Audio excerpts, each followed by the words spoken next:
Good morning, everyone. Yes, good morning, David Bradley, and everyone else. It's nice to say. I know, I just saw him. I looked up, and there he was. He appears. I'm Jeff Goldberg from The Atlantic magazine, and welcome you to this morning session about President Obama and his foreign policy. And to help us understand President Obama and his foreign policy, we have with us Ben Rhodes, who, I always say this, who needs no introduction, and then I introduce them anyway, so I probably could skip that part. Ben, for those of you who don't know, those few of you who don't know, is the Deputy National Security Advisor to the President. He's been with the President since you were like 12 years old, actually, I think. I met Ben during the first campaign, actually before the first campaign even, when he was a young speechwriter, and now he is less young and more important, and has been right at the center of basically every hot button issue the Obama administration has faced in the world over the last 7 years or so, including a couple issues we're going to focus on, including Iran and ISIS. And he was also, this was as a big surprise to me as anyone else, he was also the secret lead negotiator on the opening to Cuba. And we want to talk about that as well. So we're gonna talk for about 5 hours up here until we pass out, as you point out, and then we'll open up for questions for the 8 of you who remain. We'll have plenty of time for questions at the end of our conversation. But I wanted to, let's start with sort of the obvious thing to start with, which is a tumultuous week. And a lot of people are calling last week, for various reasons, the best week the president has ever had. So my question to you is, what is it like to have a good week in the White House? Well, actually every week is exactly like last week. Yeah, I think what made last week particularly meaningful was not just that there was a bunch of good news packed together, it's that all the issues that were resolved are things that we've been working on for years. And we didn't know that they would succeed. I think the healthcare decision was a huge weight on the entire enterprise, given how central that is to the presidency. The trade deal is central to our entire Asia-Pacific policy, so the ripples of failure would have been very pronounced, and the opportunities that come with success are similarly pronounced. But then beyond that, I think what was interesting about last week is, there are the policies that you come in every day and you work on, like trade and healthcare.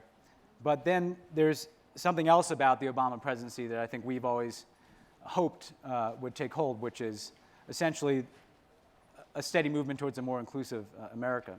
And that's why I think the combination of movement on the Confederate flag issue and the marriage equality decision, it felt like that original promise that drew many of us to President Obama was suddenly evident in a way it hadn't been before.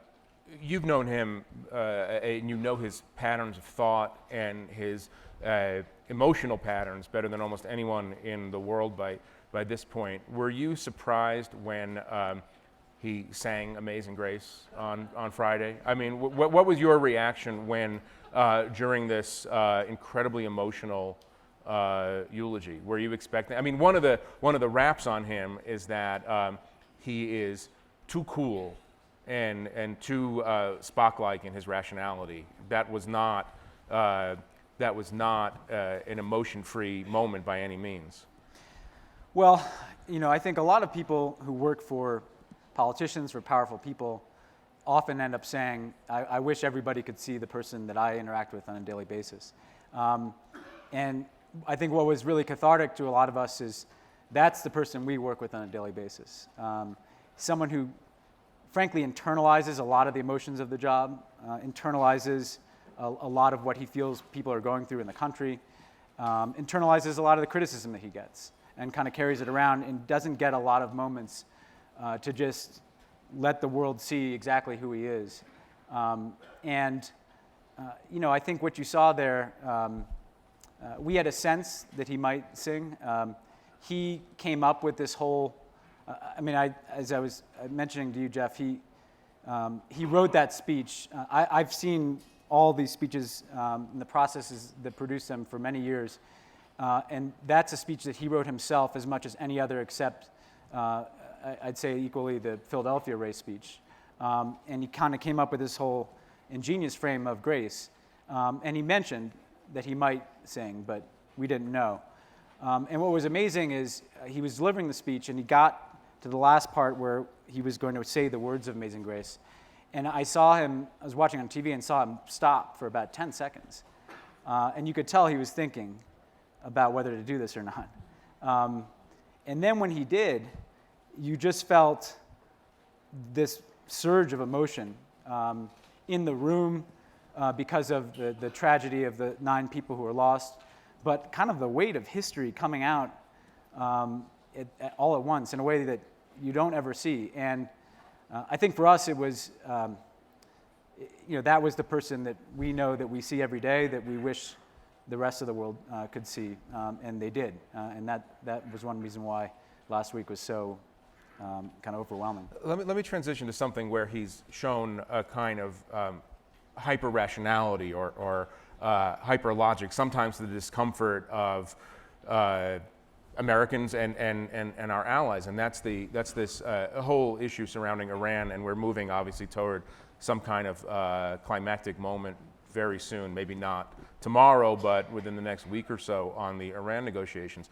And so there's 2 parts to my question. The first is I want you to talk a minute about where we actually are in the negotiations and how confident you are that you're going to get the deal that you want and a deal that you can convince the American public and Congress is worth doing. But the second and larger part, and you can take these together if you want, is this. 2 weeks ago or a week ago, the State Department came out with its annual report on terrorism and very plainly stated that Iran is a prime state sponsor of terrorism. We know all of the bad things that Iran does in the world, in Yemen, in Iraq. Obviously, they're the prime supporter of the world's most dastardly regime, the Assad regime, and so on. I want you to sort of grapple with, if you can, the moral consequences of making a deal that will allow Iran to maintain a nuclear infrastructure and that will help Iran become a richer country. So on the first question, I think at this point in the negotiation, it really just comes down to whether or not Iran will take a number of political decisions to get a deal. We know what the outlines of an agreement are. We know what some of the sticking points have been. So the foreign minister has just flown back to Tehran. Yeah, the foreign minister's flown back to Tehran, and that's an indication that, again, in the end, these are political decisions that have to be made at the highest level of both countries. We don't need to spend a lot more time finding creative solutions. We essentially know what a deal looks like. Do you think he can sell the supreme leader on the last sticking points? The proof will be in what the Iranians bring back to the table, and it really comes down to whether or not we can have the access necessary to monitor an agreement and to verify that Iran is not just abiding by an agreement, but is not able to produce a covert pathway to a nuclear weapon. And again, we know how to design that access. We've spent many months designing this inspections and verification regime with the Iranians. We had a framework in Lausanne that lays that out. If we get it, if we get what we need in terms of our bottom lines, we will be able to say that we will be able to verify that Iran not only is moving further away from a nuclear weapon in terms of the infrastructure that they're taking out, the stockpile they're getting rid of, the reactor they're converting, but also that the access we have will give us the greatest degree of confidence possible that they're not able to produce a covert pathway. And that's a whole technical discussion that we could certainly have. But on your second question, look, we're in a negotiation to resolve a specific issue. We've decided that if you can prevent Iran from obtaining a nuclear weapon, that is an objective worth achieving through diplomacy. And if Iran had a nuclear weapon, all the other activities it engaged in would be much more dangerous. And Iran with a nuclear umbrella over Hezbollah's activities, over Assad's activities, over its threats towards Israel would be much, much more dangerous than Iran is today. And the region would become much more dangerous because it would precipitate a nuclear arms race.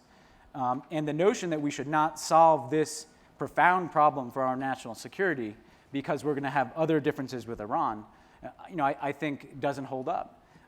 And the fact of the matter is, we did arms control agreements with the Soviet Union when they were supporting proxies all over the world and engaged in activities that were directly impacting American national security interests and threatening, frankly, the existence of our country.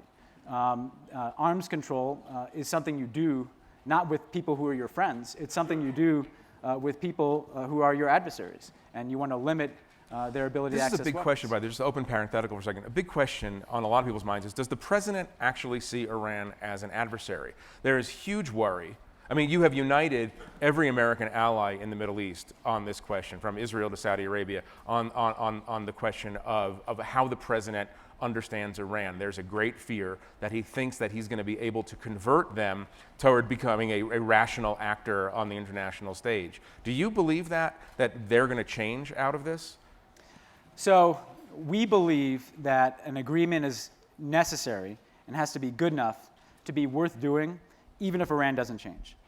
If 10 or 15 years from now, Iran is the same as it is today in terms of its government, the deal has to be good enough that it can exist on those merits. That said, we believe that a world in which there is a deal with Iran is much more likely to produce an evolution in Iranian behavior than a world in which there is no deal. In fact, to take some of the criticisms, if the notion is that Iran has been engaged in these destabilizing activities under the last several years when they've been under the pressure of sanctions, well, clearly sanctions are not acting as some deterrent against them doing destabilizing activities in the region. Secondly, the very people inside of Iran who oppose this deal are the worst actors inside of Iran, the hardliners, who are very comfortable being in a sanctions environment where they have illicit sources of funding and they're empowered in the system. There is an Iranian populace that clearly wants to move in a different direction. That's why they elected a different type of candidate. That's not to say we're not going to have profound differences with President Rouhani. But the point is, I think, in a world of a deal, there is a greater possibility that you will see Iran evolve in a direction in which they're more engaged with the international community and less dependent upon the types of activities that they've been engaged in. How much money is Iran going to get in the first year of an agreement? So they're not going to receive sanctions relief until they complete their initial nuclear steps. So the really important front-loaded steps that will begin to take out centrifuges, get rid of stockpile, that will take them some period of time, estimates of 6 months to a year. At that point, they will begin to be able to access revenue that is theirs, oil that they've sold on the international market that has been frozen. The estimates of the total amount of revenue that is frozen, they won't be able to access that all at once. So this will take a period of time, more than a year, is $100 billion. Again, that's their money. We put these sanctions in place to get a nuclear deal. And our assessment is that the majority of that money will go into an Iranian economy that is badly in need of being shored up. Right. You've argued, and the president has argued, that they're going to spend most of this money on domestic needs because they have this pent-up demand for hospitals, schools, roads, and the government like. debts. Government debt. But there is a qualitative difference between Hezbollah having 100,000 rockets, Hezbollah, of course, being funded by Iran, 100,000 rockets in Lebanon, and having 200,000 rockets in Lebanon. I mean, isn't it a bit over-optimistic to think that the Hezbollah and organizations like it won't get paid huge sums of money out of this deal, causing America's allies to have even more problems with Iran than it had before the deal? So the first point is what Iran has been engaged in. Look, clearly Iran has more money. There will be more money available for different elements of the Iranian government. There will be more money available to Iranian security services. What Iran does in the region is not particularly expensive. Their defense budget is a fraction of what our Gulf partners spend. It is not a question of money. It's a question of our capability to disrupt that Iranian activity. and the strategies that we have to interdict weapons shipments, to prevent cyber attacks, to frankly have a training capacity for proxies that we and our partners support in the region as against what the Iranians are doing. That's the conversation we had with the Gulf countries. If this was all about money, then the sanctions would be succeeding in preventing that Iranian behavior. And clearly, there's a bit of mythology that Iran just started doing these things a few years ago when the Obama administration came into office. I mean, Iran has been engaged in these activities for decades in the region. But the fact of the matter is, if you can deal with the nuclear issue, and if you can come up with a set of capabilities and strategies to prevent Iranian destabilizing activity in the region, that is going to be what is going to have a greater difference than simply whether or not we're seeking to starve them of funds. Because again, they prioritize funding for the IRGC.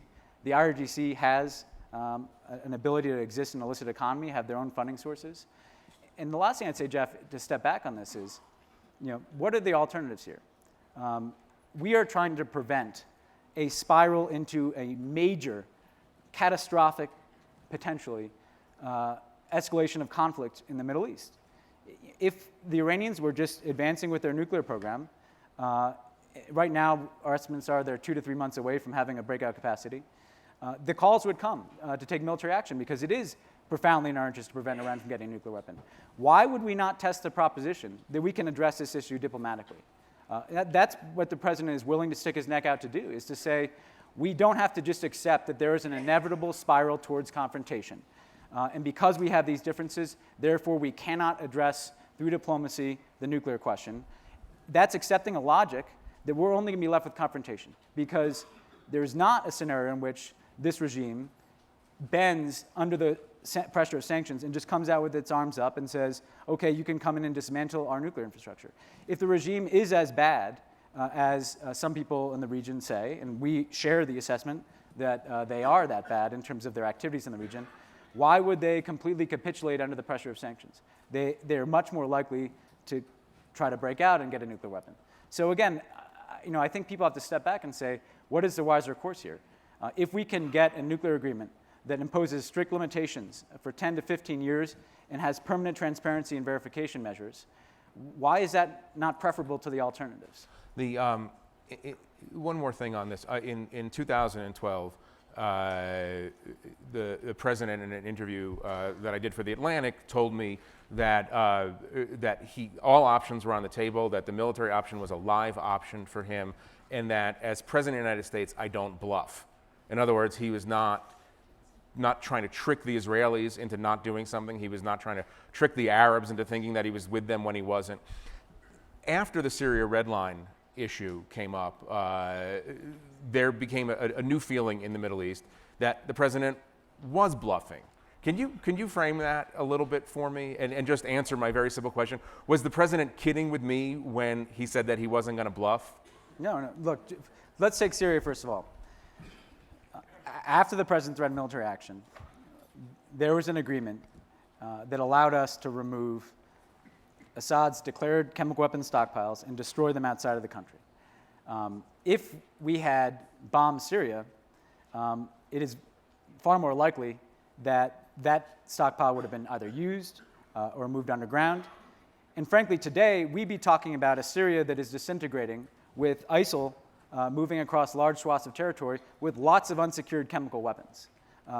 We are better off in the world we are today with Have you done a map overlay to see where ISIS is? And we're going to do the traditional thing where the administration guy says ISIL and I say ISIS. No one knows why this is, but this is the way it is. But it just is. It's like part of nature. We could say dash. Dash. Yeah. It's just part of nature now. But I mean, have you looked at where ISIS is and where those facilities were? How much of an overlay is there?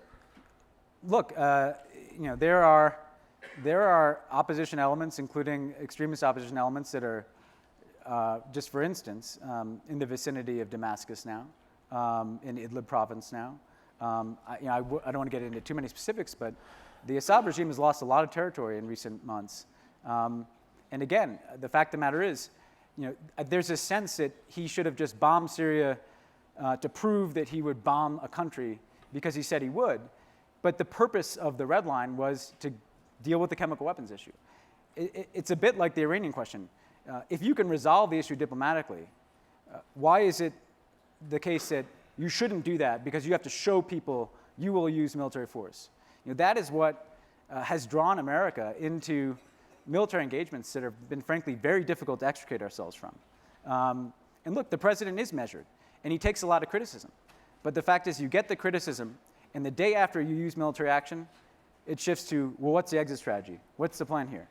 The day that, I can guarantee you, the day that we use military force to take out the Assad regime, for instance, if that were to happen, people would say, well, what are you going to put in place next? Are you going to make sure that Assad goes? Or are you going to prevent these people from fighting each other on the ground? And I think these debates become a bit caricatures of themselves, that the United States just has to go around the world using military action to make the point that we'll use military action. This is a president who has used military action on many cases. He's used it in Afghanistan, in Pakistan, in Iraq, in Syria against ISIL, in Somalia, in Yemen, in Libya. This is not a president who's been unwilling to use military action, including taking huge risks, like ordering special forces raids deep into Pakistan or deep into Syria, when he felt that America's national security interests required it. And if Iran was on the verge of obtaining a nuclear weapon, that clearly would require the United States to consider the use of military action. And we have done more under our administration to make that option possible. If you look at our force posture in the Gulf, in the region, if you look at the capabilities that we have in place, we have a military option available. The question is, should we exercise it without exhausting diplomacy that could resolve the issue? Does he think that the military option in Iran is even a feasible option at this point? Should this whole thing collapse? There is an option, right? There's a military option that will set back Iran's nuclear capabilities. But again, I think sometimes people hold up military options as if they're going to solve the problem entirely. Look, let's be very clear, we could set back Iran's nuclear program by some period of time. And estimates range from 1, 2 to 3 or 4 years. But then what happens? The Iranian regime would still be in place. They would have every incentive to kick out all inspectors, so you have no visibility into what's happening. They'd have every incentive to do everything they could to get a nuclear weapon as soon as possible. That's what the scenario is when we use military action in Iran. And then people will say, well, you have to go into Iran to ensure that they're not breaking out in that way. Why is that a better world to live in than a world in which we can verify for 15 years that Iran is not even on the brink of obtaining a nuclear weapon, and then we can make a judgment 15 years from now about what we're going to do going forward. So you're leaving it to President Chelsea Clinton, in other words, to grapple with the, or George Bush the Ninth, or whatever it is, whatever number. Let's. I was trying to think of a name I could say that wouldn't get me in trouble. Yeah. You're probably best just not. Yeah.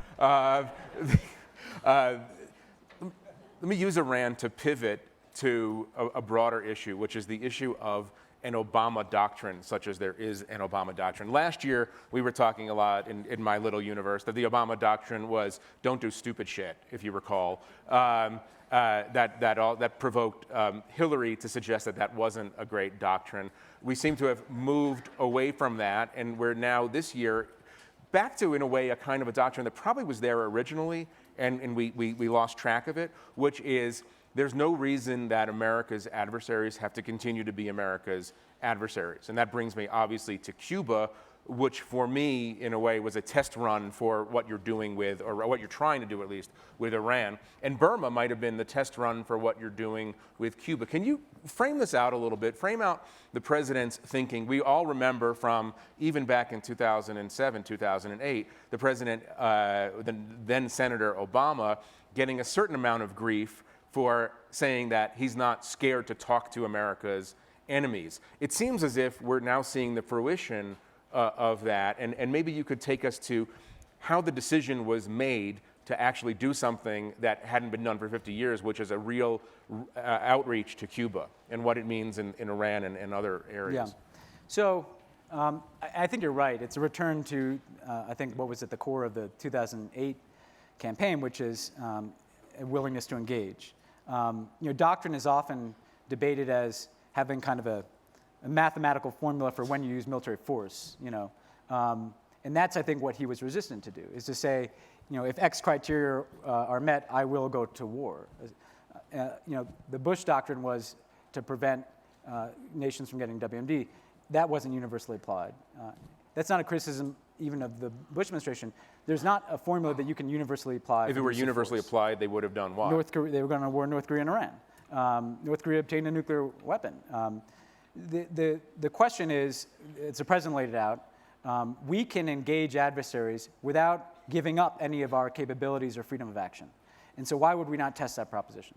So as we discussed with respect to Iran, we can test whether or not we can resolve the nuclear issue through engagement without giving up anything in terms of our own capabilities, in terms of our own ability to respond to Iranian activities.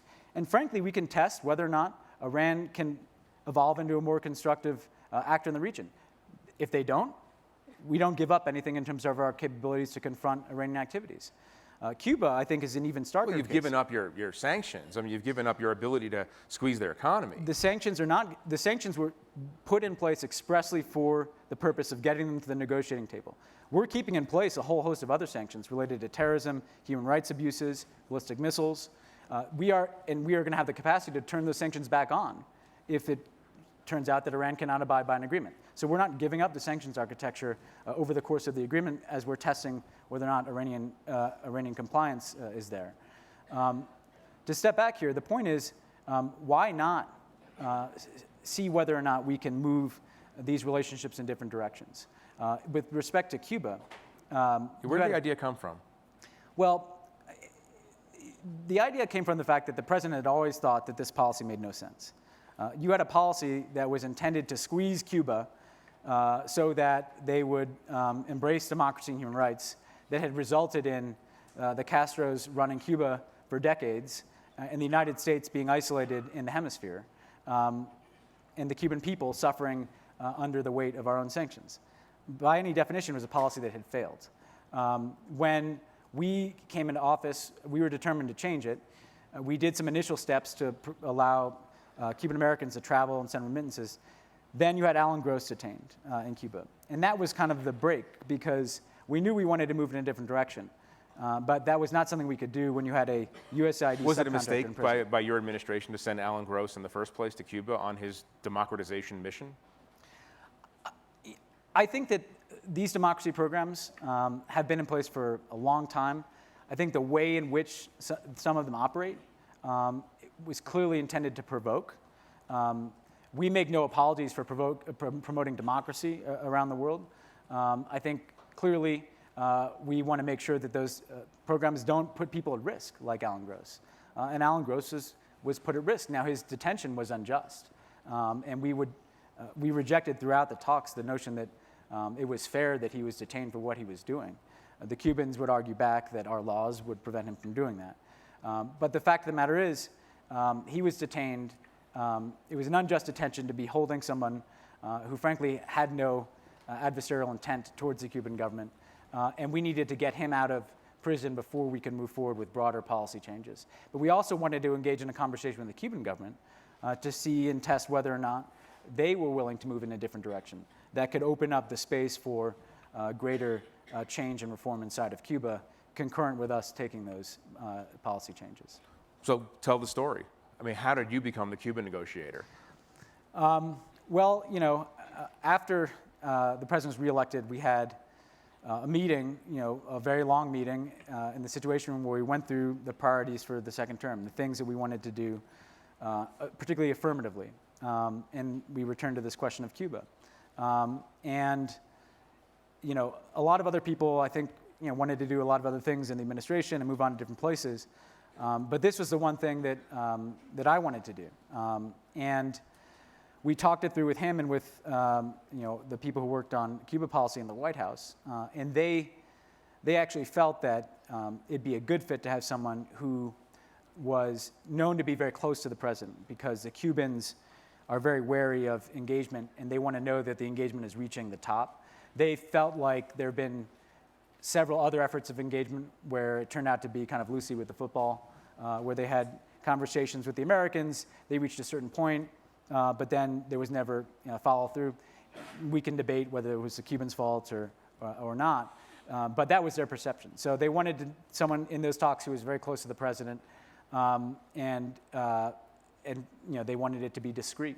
And so we launched this channel. We sent them a message saying we wanted to initiate a dialogue about prisoners and other issues.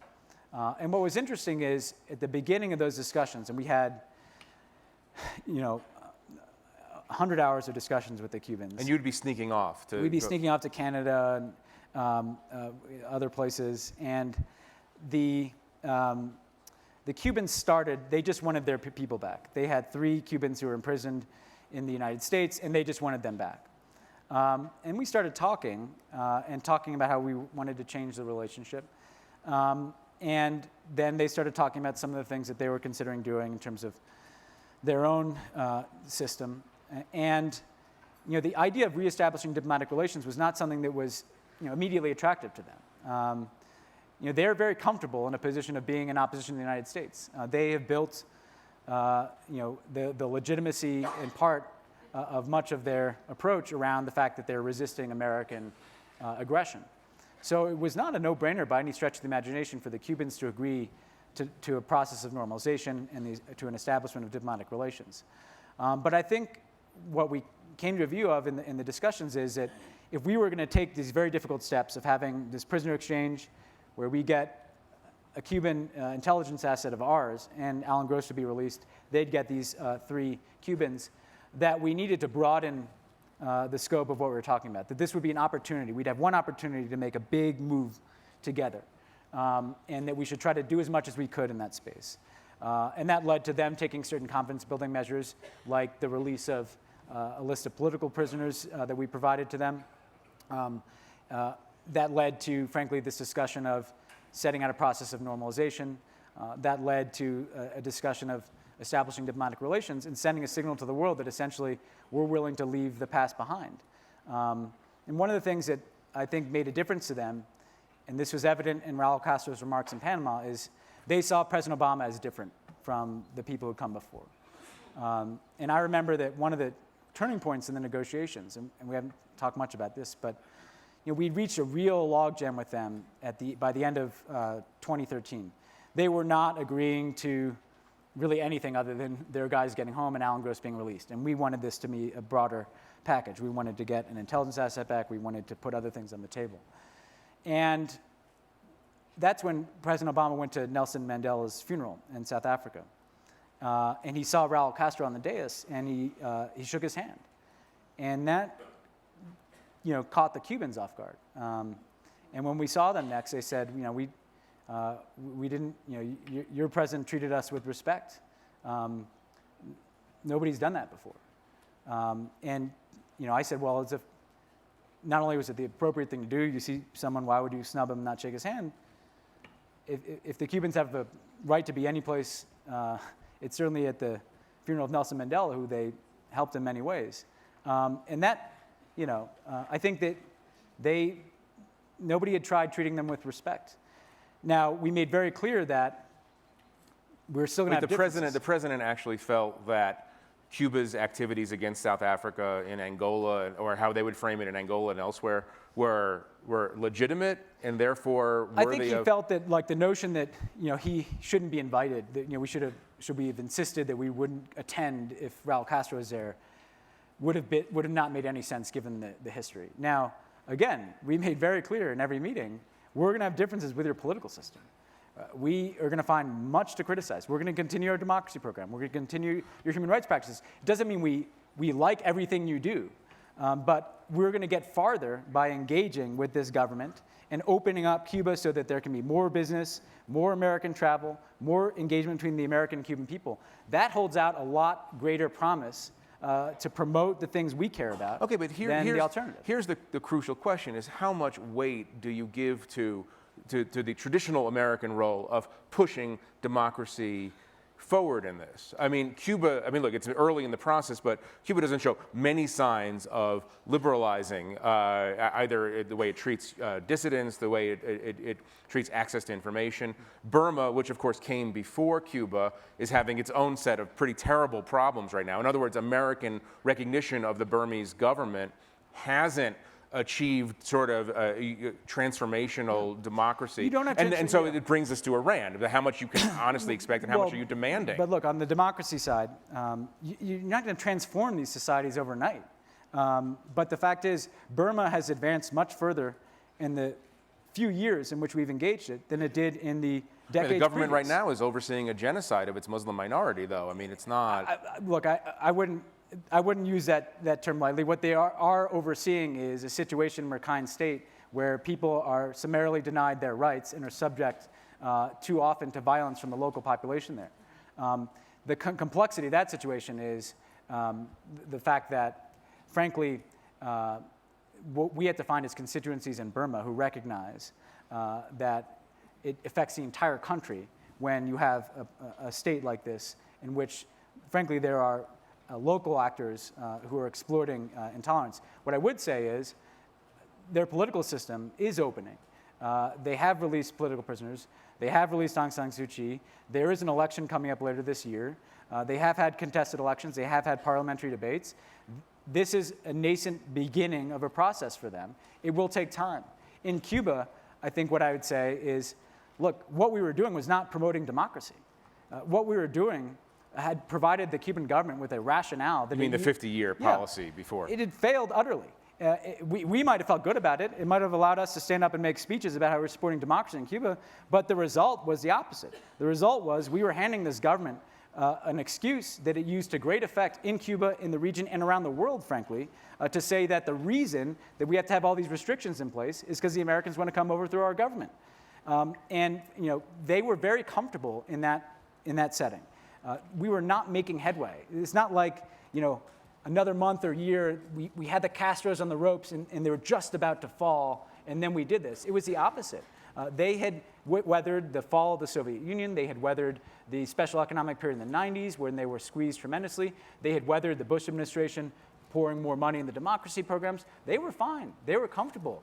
And the fact of the matter is... So you see an analogy between... And what promotes American democracy? Is it just our rhetoric, the strength of our rhetoric, and funding that, frankly, is not reaching a broad number of Cubans, but a very small number of Cubans? Or is it going to be Americans traveling all over Cuba? American businesses going down to Cuba? American businesses helping build the telecommunications infrastructure in Cuba that can facilitate the access to information? Jeff, our policies, we're making it illegal for us to sell apps in Cuba. Wouldn't you want Cubans to be able to access information? Wouldn't you want Depends Cubans? On the app, I guess. Well, I'm not, Yeah, no. To each his own. Yeah. I don't know what you're into.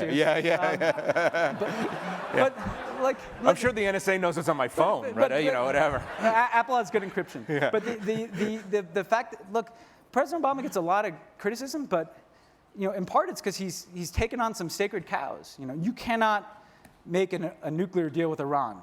You cannot engage Cuba. Well, why not? Because you cannot. It's not how we do it. We do it this way. Well, and look, he's willing to take the criticism, but here's what this is all about, right? The Obama Doctrine. And our whole foreign policy. We have to reposition the United States to be able to lead in this century. We came into office in the middle of a global financial crisis. We had 150,000 troops, 180,000 in Iraq and Afghanistan, a completely unsustainable resource allocation in Iraq and Afghanistan, two countries that frankly are not going to dictate the course of the 21st century. We've been trying steadily to reposition the United States, to refocus on the Asia Pacific through the TPP agreement, to withdraw that resource allocation and put in place a more sustainable counterterrorism policy that doesn't eliminate risk, but manages it and aims to prevent attacks on the United States.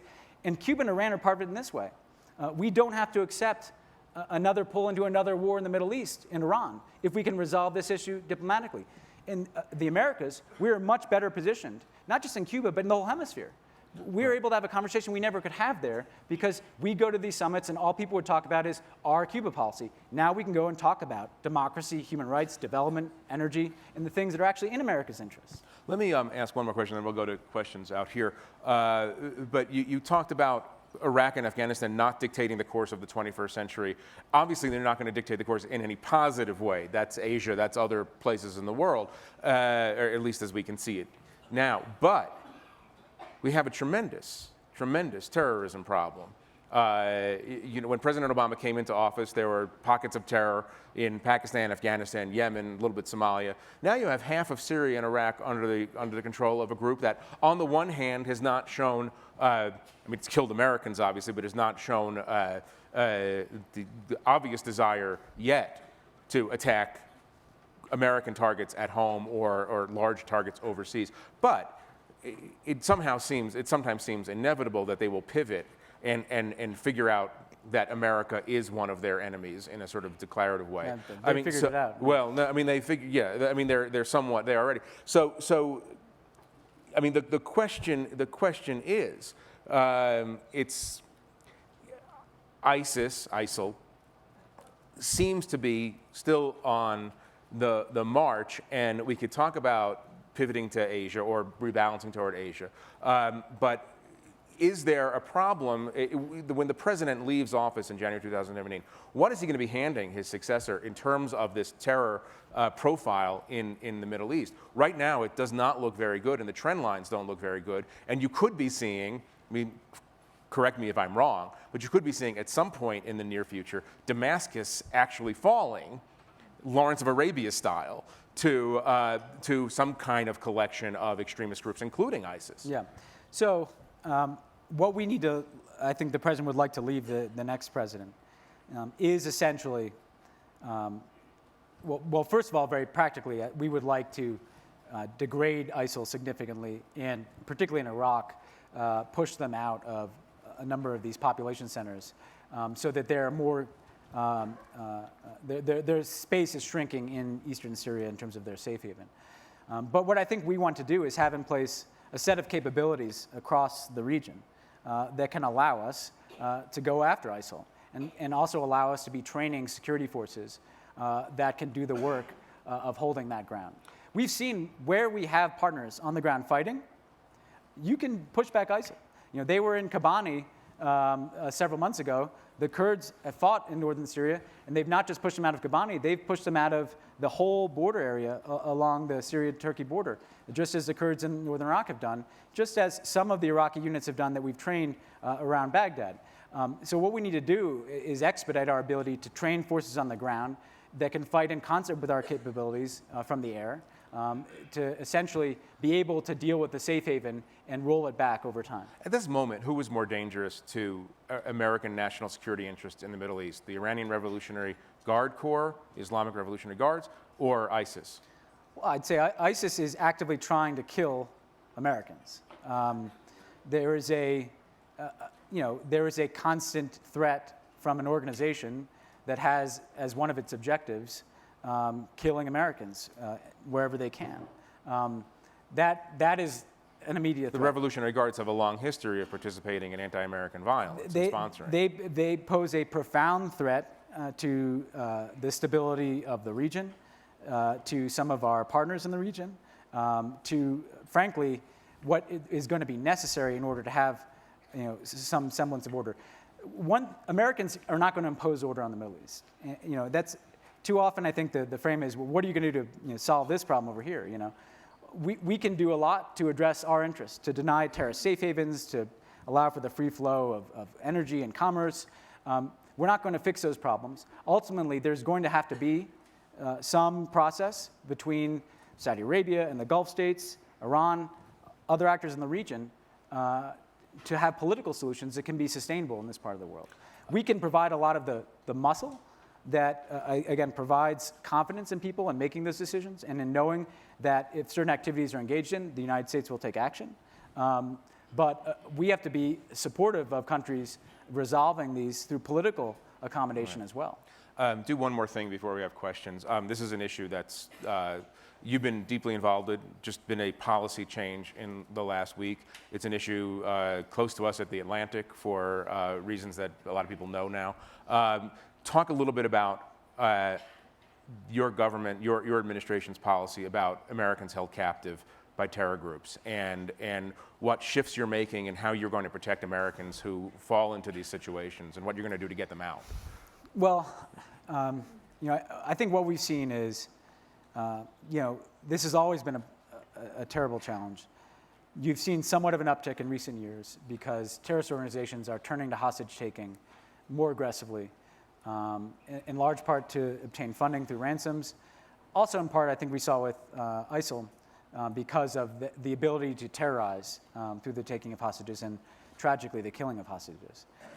I think what we found in looking back at how we managed those situations and other situations where there have been hostages is that we weren't doing as good a job as we'd made mistakes. We weren't doing as good a job as we could have in a number of ways.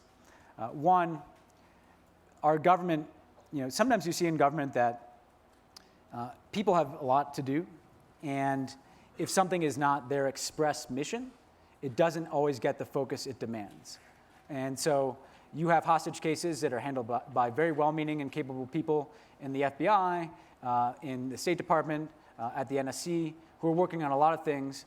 And frankly, we needed to establish a group of people in the government who essentially were given the mission that this is going to be a priority. We want to incentivize you to spend more time on this. So one is just, again, having what we're calling a fusion cell, a group of people from state, FBI, the intelligence community, the Pentagon, White House, who are dedicated to resolving these issues. And that's going to be many different things. That's going to be negotiations with foreign governments. That could be rescue missions. That could be, again, outreach to the families. That leads to the second point, which is we did not have people engaging the families who I think were prepared to be doing that. In other words, you had people who essentially part of their job was to meet with the families of people who were held hostage. Folks who didn't necessarily have the training to do that, to deal with people who were in incredibly difficult and traumatic circumstances. And so part of what we want to do, again, is make clear to the families, and the families often didn't know who to talk to. And I heard this from some of the families I dealt with who were not dealing with terrorist organizations, but who have loved ones held in other governments. They said, I didn't know who to call. One day I was told to call so-and-so. It would change the next week. That made an already confusing and heartbreaking situation more difficult. People were getting more aggravated by their engagements with the US government than they were getting assured. And if that's the case, we weren't doing it right. And so part of what we're also able to do is say, here's the point of contact for the family. Here's who you call at the FBI. Here's who you call at the State Department. And to make sure there's predictability. And frankly, that we're sharing more information. And look, that we are forthcoming. Oftentimes we get information related to hostages is very sensitive. But we should be able to share that with families. That's not like releasing it publicly. So again, the second part is engaging families and providing them information. And then the third part is just on this question of ransoms. The US government is going to continue to have a policy that we don't pay ransoms. We see it as a fundraising vehicle for terrorist organizations. If we go down that road, frankly, we're breaking a principle that we seek to get other governments to reject. And frankly, we'd be in the very difficult position morally of paying direct funds to terrorist organizations like ISIL. However, frankly, there's an other side morally, which is that if your family member is taken hostage, you want to do heaven and earth and everything you can to get your family member home.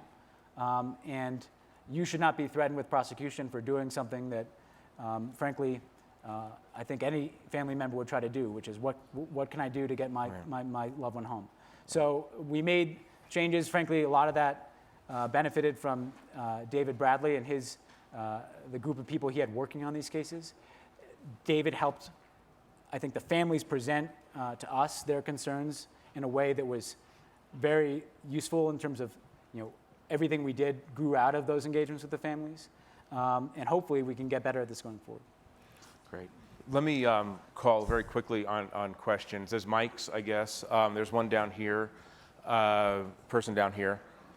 And please keep your questions in the form of a question, because I will not be nice about it if you're not.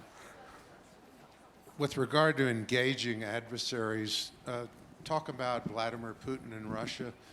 There's a lot of written thought that the Western movement to bring Ukraine into NATO, not just the common market, was a vital threat to Sebastopol and led to the invasion of the Crimea. I know we're rearming Eastern Europe now and in order to have a real threat and to have material in position, but is there a next step in mind to get back to engagement? Yeah, I mean, we have been able to maintain engagement with the Russian government even as we've had these profound differences over Ukraine. And the Iran talks, for instance, they've been constructive. I think with respect to Ukraine, look, we've made clear that we understand the Russians have interests in Ukraine. They've been very clear with us for many years about their objections to NATO enlargement, to efforts that they saw to encircle them, to missile defense systems. However, the problem in Ukraine is that they are flouting basic international norms that the international system depends upon. You know, if there is a precedent that you can, in a cost-free manner, successfully violate the sovereignty and territorial integrity of another country to achieve your objectives, not only does that present a huge challenge for the people of Ukraine, but it has knock-on effects because it sends a message to other places that you're not going to face a cost. So we focused on building a cost on Russia. And the sanctions that we have in place with the Europeans, which were just reapproved, are imposing a significant economic cost on the Russians. We want that to affect their calculus as they consider what to do next. But we also have made clear to them, look, we want to find a diplomatic resolution here. There's only a diplomatic resolution. Nobody wants to have a war in Europe, a war in Ukraine. The Russians are the ones who are provoking that with what they're doing in eastern Ukraine. But we've provided an off-ramp whereby, again, the Ukrainians take steps, I think, to address questions of decentralization and federalism in eastern Ukraine. And the Russians pull back their weaponry and support for these separatists, and you have a calming of the situation. And I think the Russians have not ever fully taken that path, but they've kept the door open to it. And so right now you have this very tenuous Minsk diplomatic process that provides that off-ramp that has only been partially fulfilled. And we just have to continue to make clear to Russia that if you go further into Ukraine, the cost will be further to you. But if you take this diplomatic alternative that is available to you, there can be a settling of the situation. And over time, I think there can be a rebuilding of the relations between the United States, Europe, and Russia. But again, I think the principle and the reason why it's worth taking a firm stand is that the international system can't work if the most basic rules are violated. There's a question back there, and then we're going to come down here. I'll try to get to everyone, but I don't know if we have time. I recently attended a lecture by David Kilcullen, an Australian who advised General Petraeus at some time, and I was left with the impression that that ISIS is actually the Baathists reasserting themselves in Iraq and in the area. Would you comment, please? Yeah. Well, we see some of that. So what we see is a situation where you had Al-Qaeda in Iraq, the organization that the Al-Qaeda affiliate that was formed after the invasion of Iraq. You had remnants of that organization. But then what you had is a combination of, I think, two principal events. Inside of Iraq, the Maliki government was governing in more and more sectarian fashion that was alienating Sunnis. And so you had former Ba'athist elements who had military capabilities and a good sense of tribal networks who joined with AQI. And at the same time, you also had a collapse of authority in eastern Syria where Sunnis were fighting against the Assad regime. And this became kind of a ripe ground for these disparate threads to come together under the extremist banner of ISIL. And that has allowed them to galvanize people around the world because of the Syrian conflict. What drew foreign fighters to Syria, I think, was a desire to fight Assad that then morphed into this desire to be a part of ISIL. And then inside of Iraq, I think what you saw is that they had people who knew from fighting a multi-year insurgency against the United States, you had people who were militarily capable, who knew how to use insurgent tactics. And you had Sunni populations in places like Mosul who didn't necessarily like their agenda, but didn't want to cooperate with the Iraqi security forces, who they saw as acting on behalf of a Shia-led government. Where does that lead you? That leads you to the notion that you need to invest those Sunnis in both the military solution against ISIL, and we're trying to do that by increasing our training in Anbar province in western Iraq. And you need Sunnis who are invested in the political project in Iraq. And that's why we've supported a new government under Prime Minister Abadi that is taking some steps to reach out to Sunni populations, both in terms of symbolism but also legislation, to make them feel more invested in what is essentially going to be an Iraq that has a degree of decentralization, but can hold together and deal with the immediate threat of ISIL. And there's one question down here. I think we have time for one more, maybe. Good morning, Mary Louise Kelly. Focus for a moment on Greece, where the banks are shut today, the economy is in chaos, and there seem to be no good alternatives for the path forward. What is the White House position? What would you like to see happening in Greece in the next week? What are you going to do about Greece, Ben? What are you going to do about Greece? One of